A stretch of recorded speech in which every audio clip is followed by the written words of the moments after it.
Hey everyone, welcome to the Canine Culture Podcast, where we talk about everything dog.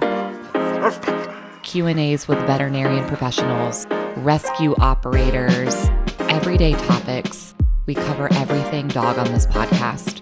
So make sure you subscribe to the Canine Culture Podcast on your favorite podcast platform, and make sure you're following us on social media on both Instagram and Facebook. Thanks again for listening. Now here's that next episode. Hey everyone, welcome to the Canine Culture Podcast. This is your host, Brittany, and today we are joined by Douglas Green. He goes by Doug. He is the author of the Teachings of Shirelle. He's also a psychotherapist. I hope I said that correctly. And he's a lifelong dog lover. So Doug, thank you for joining us today. Thank you so much, Brittany. It's a joy to be here. So I just said a little bit about you, and there's a lot to unpack there. So tell us what you do, your day job, your side jobs. Tell us everything. Okay. The day job is I'm a psychotherapist, as you said, and that's better if you say it quickly. If you say he's a psychotherapist, that doesn't sound so good. Right. But I'm a therapist. I work with all ages, but I do specialize in kids and teens. And many therapists don't want to work with kids or teens, so that is a wonderful situation. And I have a private practice in Los Angeles. And I also, and you said side gigs, I write, as you said. I have a past of working in the film and theater world. And I run a website, an advice website. It was originally planned for being for kids, but it hasn't really worked out that way, called Ask Shirelle, which ties back to the book that you mentioned, which is a book about the wisdom that I learned, psychological, philosophical, and spiritual, from a ridiculous dog. And the website is something that I created originally in order to publicize the book, but it really has gained a life of its own, where you could say I give advice, but it's really not me. People write in with questions, and the answers come from the dog. They're from a dog's point of view, because I find that a lot more intelligent than my point of view. So someone will write in about somebody being mean to them, and Shirelle will write back and say, you know, if it was me, I would go up and bite that person right in the butt. But I know you can't do that, so let's talk about what you can do. And to come from that point of view, because truly, it's what the book is about. I just find in so many ways, dogs have an intelligence that we lack, or that we have too much intelligence on top of, when it's the intelligence that we were born with. And they can bring it out and show us a purer way to live.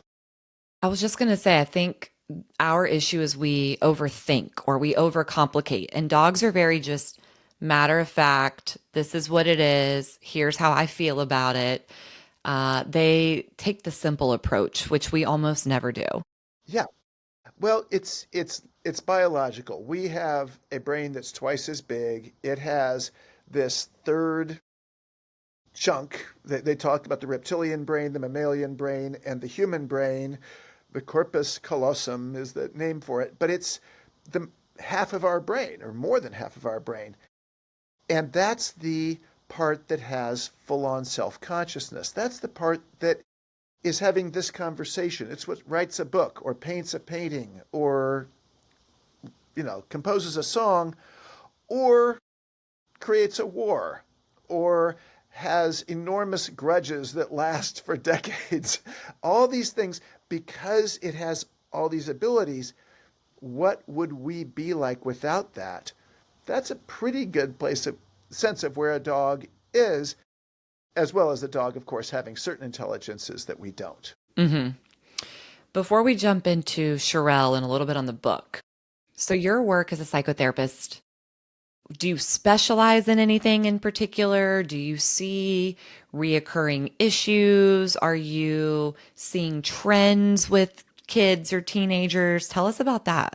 Well, I find that any therapist over time begins to realize the lens they're seeing through. And I'm talking about the greats. Freud saw everything through sexual issues and in that sense, in the sense of sexuality. Jung saw everything in a spiritual issue, a spiritual way, Adler through societal. And we were all correct. It's just a question of how you look at it. And I like saying we, like I'm on the same level with them. But I have found that the core issue, and this is very much delineated in the Shirelle book, is about shame. The issue for me, that I find that we as humans are stuck with shame. If you want to go with that story, the Garden of Eden is a perfect example. We were told not to eat the apple. We did. And suddenly we said, oh, I got to put something over my privates. Shame began right then. We gained self-consciousness, as I was saying, that self-conscious brain. And I find that so much of our life is spent either avoiding it or mired in it or fighting it or in some way dealing with that. And shame is a big fat liar. So you're fighting a battle that you can't win when you're fighting it. And so dealing with that and helping people become more aware of it, which doesn't happen with a 5-year-old kid. It's not going to be there. But with an adult, you can find that. And so often I find, you're working with a couple and they've got some problem. They're two terrific, intelligent humans.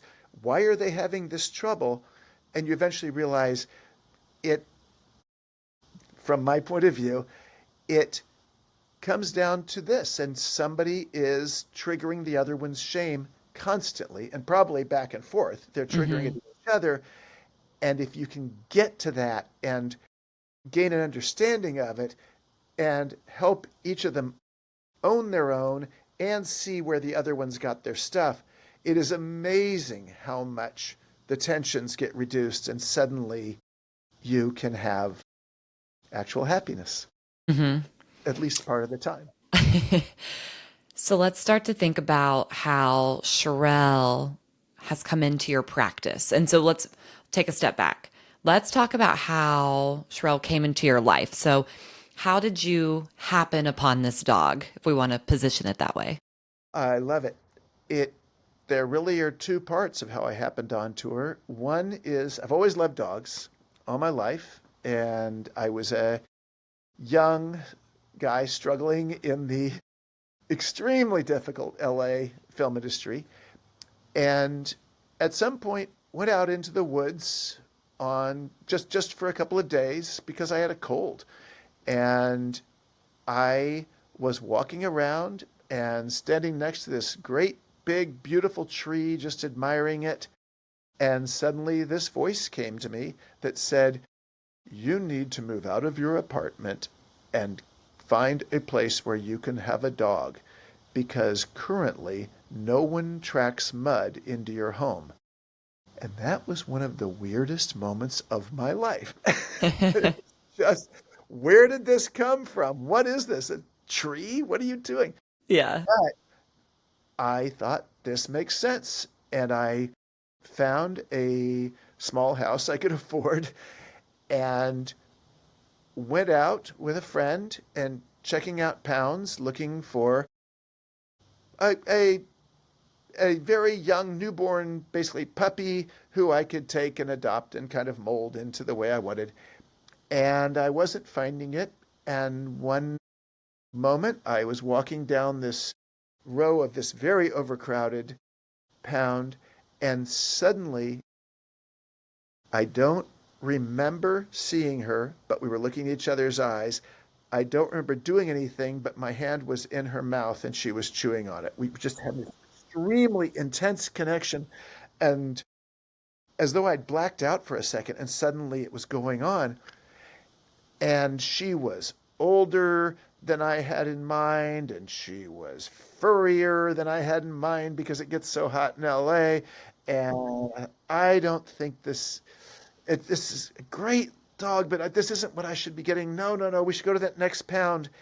And I went to the next pound, and the worst problem being that the next couple of days the pound was going to be closed, and she had been there longer than they were supposed to be. She was overdue for cleaning out. Mm-hmm. And I knew that there was a chance she'd be there if I came back, but there was a chance she wouldn't. I went to this other pound and suddenly realized she was the one, absolutely. And for the next couple of nights, I had horrible nightmares of seeing her being ripped up and, not a little injection of put to sleep. No, no, no. It Right. was violent, terrible stuff. And was there when the pound opened the next day. And the next day they were open. And when I ran in, there were all these newborn puppies there, exactly what I'd wanted in. Like, I don't care. Is she here? Yes. That's it.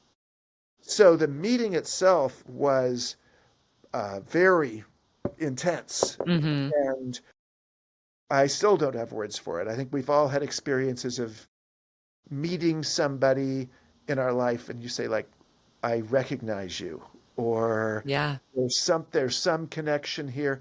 And sometimes that's a really bad thing. It gets you into relationships that are really dangerous. And sometimes it's completely right. And this was one of those. Tell us about Actually, her. I was like, her given the puppy that she was, it was both. It was yeah. dangerous, Yeah. destructive, and totally right. Tell us about her personality and what made her so unforgettable for you. Boy, that's a tough one to sum up. Her personality was full on from that moment staring at each other in the pound all the way to her last day. She embraced life and embraced whatever she was interested in more than any being I've ever known. The day after she died, actually, a friend of mine was looking at a picture of her and said to me, it was like looking at life itself, looking at her face. And that was as perfect a description as I Mm-hmm. can imagine. I was very mad at myself for not having thought of that line. Yeah. She was fiercely engaged in whatever she did. She was very sweet, very kind, unless dot dot dot. But when she played with ferocity, and as a puppy, that meant I was covered in scars constantly, Mm-hmm. and much of my home was destroyed. As she got older and got more trained, it would happen with other dogs, and she loved playing. She did not like a real fight at all, although she was a very good fighter. Mm-hmm. She actually, it's a story I tell, which I love, is that she had very long legs and a long nose, a long Mm-hmm. snout. And so if a dog tried to fight her, she would just turn around and overpower it and get it down on its back with her standing over it and put her mouth over its throat. And the dog would stop bothering her Right. because any movement could mean death. And then she would just wait for the dog to calm down. And then she'd step back and like, okay, do you want to play now? And sometimes the dog would, and everything was great. And if the dog tried to attack again, she'd do it again. Yeah. And it was just awesome. She had no interest in the gains of fighting. She just wanted to play. She Mm-hmm. just wanted to be doing whatever she wanted at the moment. If she slept with intensity. Certainly she loved with intensity. And she chased cats with intensity. Squirrels. Yeah. Now, you talk about some of this in the book, and we're going to jump into the book in a second, but can you talk about how she helped you with some emotional challenges and maybe how that could translate to other people who maybe they're going through something and a dog companion might be beneficial to whatever they're going through. I will say that if you are inclined to like dogs, which I would imagine anybody listening to this podcast would be, it is a guarantee. Unquestionably, a dog will help you with your emotional issues one way or another. I've had dogs who were the opposite of Shirelle, were neurotic and frightened and all that. That helped me grow too. Mm-hmm. But in her case, it was in, it's hard to describe when I say what a bratty puppy she was, but later she became a role model to me. And it goes back to that thing that I said earlier about shame. She showed how one can live without shame and live a fuller life than I was living. Mm-hmm. Moving past your self-consciousness. It's not like we're going to get rid of our self-consciousness. We Right. have this brain, which is a wonderful gift, and there's nothing wrong with it. But to move past it, to be able to get to our happier natural selves, the part that wasn't beaten out by education, training, bullying, whatever you went through that kept you from being your real and full self. To live in the moment, as Mm-hmm. people love to say, to love unconditionally, which we can't really do. There's always conditions. And yeah, I fed the dog. I petted the dog. It's not like you could say, "Oh, it's not unconditional," but the love was unconditional. The Mm-hmm. acceptance was conditional. And all these things are so real, so strong. But I will also add, and I love telling this story, I had a situation where I was working as a psychotherapist, and she at this point was old in her last year, and I would bring her into my office, and the clients just loved her and would pet her, and then she'd go and fall asleep in the corner and sleep through the session, and that was fine. And a client brought in her father. Her father had left the family when my client was very young, and my client then had a very tough life growing up with her mother and siblings. And now my client was a successful adult, and dad wanted to be a real dad again. And half of her was, of course, that hurt little girl who, of course, wanted daddy back. Mm-hmm. And the other half was very concerned that he might be a jerk, that he might hurt her Right. again. And so she came up with this thought that there are things I need to say to you, Dad. And what I would like is if you'd be willing to come and see Doug with me, because then I'd feel very safe saying all this stuff, very comfortable in the room. And he agreed, and he came in, and Shirelle greeted them both, licks of the hand, everything's fine, goes and lies down in the corner. And we chat, and at some point I say, "Okay, should we get started?" And she says yes, and she pulls out this letter that lists all the stuff that was wrong from him having left. And she Mm-hmm. starts reading it, and of course is teared up, and it's choking and having trouble. And meanwhile, I'm watching the two of them, and he starts by listening, but I see as she's reading that he is stiffening up and his face is kind of freezing, and uh-oh, this may not go well. And she finishes, and there's silence in the room, and I say to him, "Is there something, do you want to say anything to her about what she said?" And it's, "Well, yes, I understand some of what you said, and I agree with a little bit of it." And he was so cold, and it would have been better if he'd blown up in fury or something. Right. It was so cold, and this look came into her face of realization, and she just started sobbing, and he wasn't even seeing it. He was Mm-hmm. looking at me, not even seeing her, and it was just so painful. And in the middle of this, the knucklehead gets up from the corner, stretches out, walks over to him, looks at him, and suddenly, and she was a big dog. This was terrifying. And then she turns around, curls up in the corner, goes back to sleep. And he's really scared and says, "What was that?" And I say, "I think she must have heard something in another room, something we couldn't hear, a cat or something in another room." "Oh, okay." And the rest of the session goes on and we chat a bit and they leave. And later that night, I call my client to see how she's doing. And she says, "I'm okay. I'm okay." Mm-hmm. I don't think there was anything in another room. I said, "Neither do I. Neither do I." Yeah, Shirelle knew. She was like, this guy right here. It was absolutely, I'm going back to your question of what a dog can bring.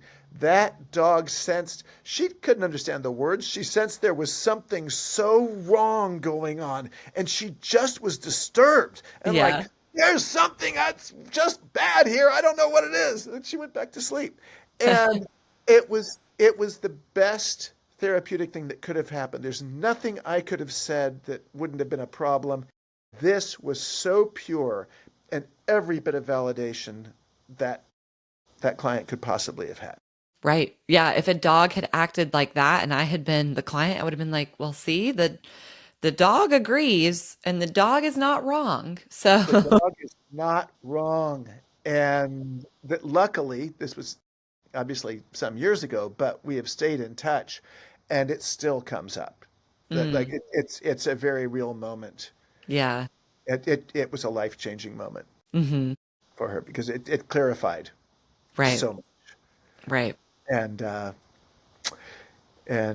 yeah, one more person joining the Shirelle fan club.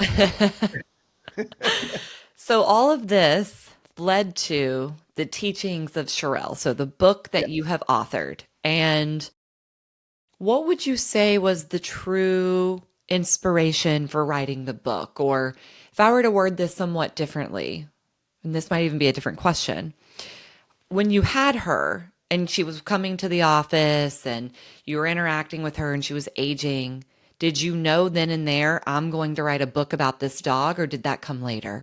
Not in the least.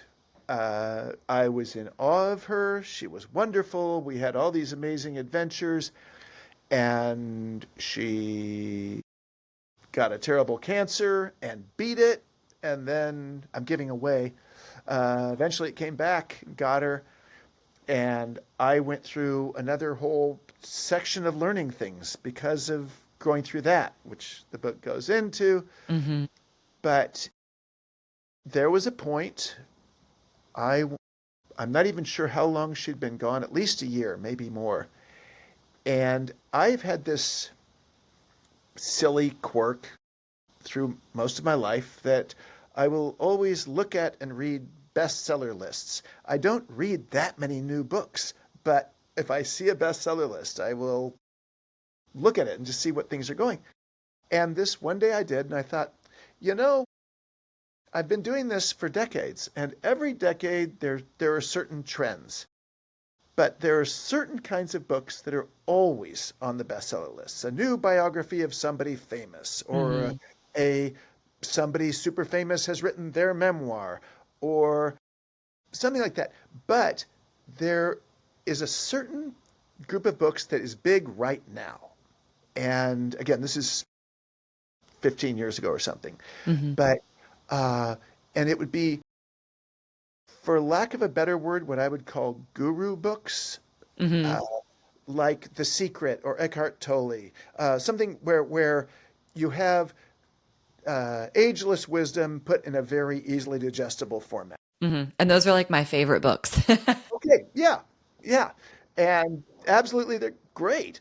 And then books about what one learns through aging. And there was Tuesdays with Maury, The Last Lecture, these other ones that are just, what we know at the end of life, which tends to be, I wish I'd spent more time with my family, stretched out to 200 pages. Yeah. And and then animal books with Marley and Me being the giant. But there was it seemed like for 2 or 3 years after Marley and Me, there was always something about a cat or something about a dog on the Hmm. bestseller list. And I thought, isn't it interesting that the greatest philosopher or teacher of ageless wisdom I've ever known, especially with issues about the end of life, happened to be a dog? Huh. And then later that day, I thought, isn't that interesting? And later that day, I thought, isn't that interesting? And at some point, I went, Doug, you have to write this book. It's right there. You're getting told you have to write this book. And my easy line for it is it that book is my favorite accomplishment of my life. It is my proudest accomplishment. And if I'd had any idea how much work it was going to be, I would never, ever have done it. Both are completely true. And it took years to get it into a format I wanted and took longer to get it published. And we're now on the second edition and the audiobook is coming out. It's the dream is kind of coming full circle at last. Hmm. And I'm thrilled. And it's been one hell of a journey, but this is where you get to the sort of theological side is like, so was it my choice or was Shirelle saying, okay, I did a lot for you. Now here's what you're going to do for me. You're Right. going to get this book. Yeah. And I'm cool with that. And some of the themes of the book, and I told you before we got on air that I have not finished it yet. Yes. Having ADHD means I read like six different books at once, but I'll do two or three pages of this one, two or three of this one. I might skip for a few nights and play on social media. It takes me a while to finish books. So Hmm. I've got some time before I finish this one, but I'm excited to finish Okay. it. But some of the themes in there are healing, growth, love, loss, All those, resilience. I mean, are there absolutely. any are there any that I missed and are there any that you think really stand out? Well, certainly shame. That whole question of shame or Right. life without shame is a giant one. The morality. There are a number of things because dogs, you might know a mean dog or a badly trained dog, but dogs have a very strong moral sense. It's very clear. It's easier than for us. And because of that, there's a lot to learn from them. One big one that I've dealt with a lot, but I should say, well, certainly as a therapist, and I feel like a lot of us for the last 20 years or so has been a growing view in our culture of the beauty of ignorance. And ignorance is a virtue. And if you look at a dog, dogs never choose ignorance. Yeah. They don't have that much of a brain compared to us, but going on what they know and what they believe, they are constantly curious and constantly trying to find out what can improve their lives. Yeah. Again, in that limited view. And they would never choose ignorance. They would never choose to look ignorant. They would never see it as a virtue. They would see it as ridiculous. Dogs try as hard as they can. And I agree with them. Hmm.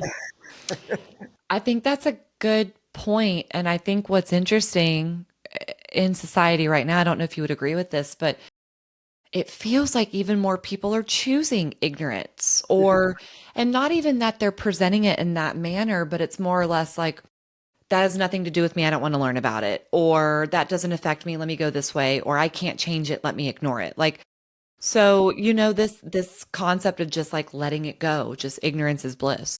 And I certainly understand the person who says, I don't have time to learn Hmm. more about that or something like that. What bothers me more is the pride. Yeah. And to say, "Huh, I don't even know about a thing like that. I'm Right. going to move forward. And it's like, well, then you're stupid. Yeah, You're exactly. Yeah. choosing to be stupid. And I just say, like, why don't you live your best life? A the Pekingese next to you is trying to live its best life, and you're not. Who does that mean is stupid? And Yeah. so there's that. Um, also, this is sort of related tangentially, but people are always asking what the meaning of life is. People have always asked that. Yeah. And you could certainly ask in a grand theological sense, why do we exist? Why do we live? I can't answer that one.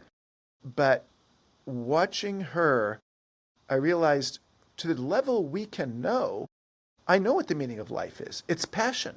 Mm-hmm. And it's easy to look at a dog and say, okay, a dog will obey until a cat walks by, and then it wants to chase the cat, and then it'll come back because you're offering a treat. So what's it more passionate about? But with people, we will see people break every rule they honestly believe in. When the devout believer in heaven and hell has an affair, that's passion. They have put meaning on their life. They're believing they're going to hell to do this. That says a lot. When a person makes any big decision that goes against their norm, that is how they're defining their life. And you realize it's that passion. And passion is what makes life feel meaningful. It's when we're excited. I am guessing this podcast has not been an easy thing that you just fell into. And so it's a huge passion for you. And thereby, you've devoted yourself to it. You've said no to a lot of things. Then this is a meaning of your life. It may not be the biggest meaning of your life, but it's one. Mm-hmm. And, writing that damn book was a passion. Yeah. Getting it published was a huge passion of mine. And there was a point when I actually feared that a parent of a client of mine might be wanting to kill me. It's one of the joys of this profession. and I had this thought about, if that person walks into my house with a gun and shoots me, and I survive, but I'm not going to make it more than a couple of days, and my brother comes out and gets to the hospital and says, "What can I do? What can I do for you?" I would look up at him and say, "Get the book published." That would be it. That was the biggest passion. Mm-hmm. And I think, I'm sure a lot of your listeners, first of all, are passionate about their pets, but also if they're parents. That's easy. The classic story. Would you run in front of a train to save your kid? Yeah, of course. Mm-hmm. Well, that's what your life's about then. Yeah. It's not that big a mystery. But relish it then. Love it. Realize how wonderful that passion is. Feel it. Feel it the way Shirelle did. Mm-hmm. And life is better. And you bring up a good point with passion. Just because it's your passion doesn't mean there's not adversities, doesn't mean there's not difficulties. Like, you'll face that with a passion. I would say it's guaranteed. Yeah. It's guaranteed, and life throws that at you. In my time when I was producing, directing things, I never created a play or a film where things didn't go wrong from ridiculous places. Right. Absurd. I'm sorry about this. Let me get this thing on Do Not Disturb. I'm sorry. I didn't. You're okay. That would be a problem. But ridiculous, out of left field things coming. And I'd say, well, I know that's why. It's because I want to get this thing perfect. And that creates that energy that says, ha, ha, ha, ha, ha. You've told us your plans. Right. Absolutely, passion does that. Mm-hmm. And this particular book, so The Teachings of Shirelle, are there certain people in certain stages of their life that you would recommend this for? Yes, and thank you for asking. As much as the website was intended for kids, and it really became more for teenagers and young adults, just that's the way it turned out, this is not a book for kids. It just deals with, it's not like it's obscene. Actually, all the obscenities in it are made into like comic book things where you use the what's the word I'm looking for? Oh boy, there's the really, this guy wrote a book. He can't think of this word. The top part of your keyboard here. Gosh, I can't even think. For my gosh, like an asterisk and a ampersand and a pound sign. Punctuation. Sorry. Yes. All the punctuation marks. You cut that part out. But that in the book, all the obscenities are in punctuation marks because I think that's what dogs are like. They go Mm-hmm. rah rah rah. They don't say words. So and on the audiobook it will be a bark in those Oh, parts. really? That's Yeah. cool. So it's kid friendly in that sense, but it really deals with adult questions about all the sort of stuff we've been talking about. So I think a kid would be bored.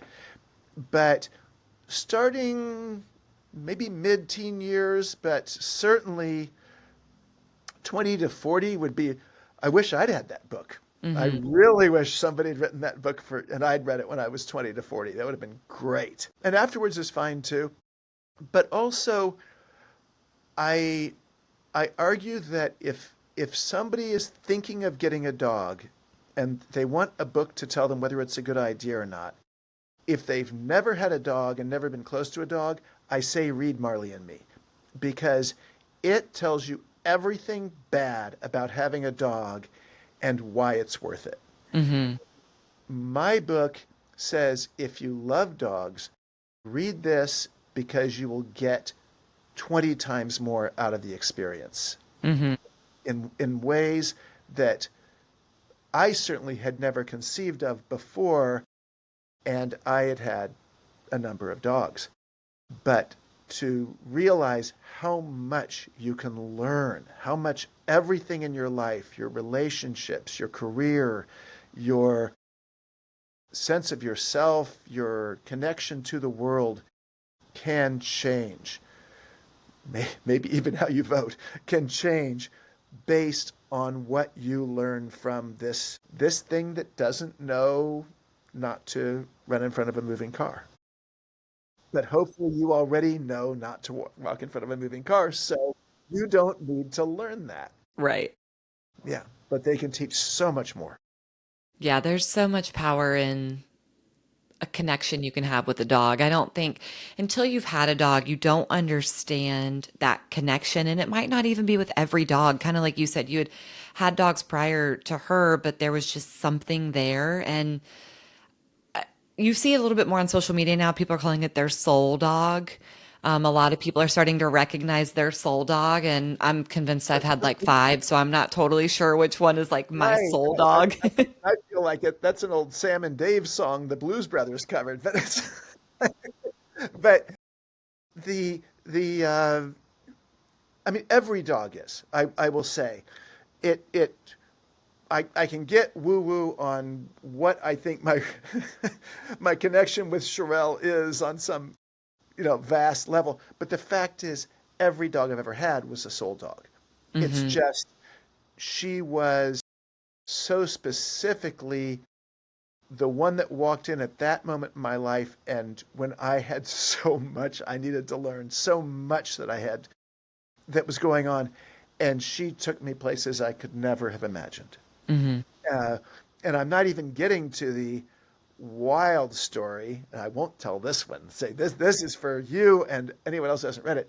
The astounding story of her beating cancer, which is it's the most profound experience in my life and like nothing I've ever seen. And the others who were around for it, like talk the same way. Like Hmm. was unbelievable. Yeah. So she was an astounding being no matter what. Hmm. But then we had that great connection, as you say. Yeah. Anyone who wants to find the website that you mentioned or anyone who wants to find the book, where can people find those? The website is askshirelle.com, and it's Shirelle, spelled like, and she was named after the singing group, the Shirelles. And The book, I'm going to push going to the publisher, who are wonderful people, and that is Circuit Breaker, just the way it sounds, like what you have in your house, circuitbreakerbooks.com.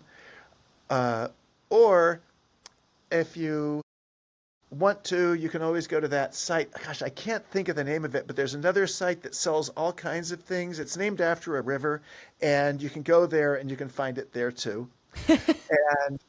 And then my big excitement that I mentioned earlier, the audiobook is coming out May 6th, and that will also be available on both.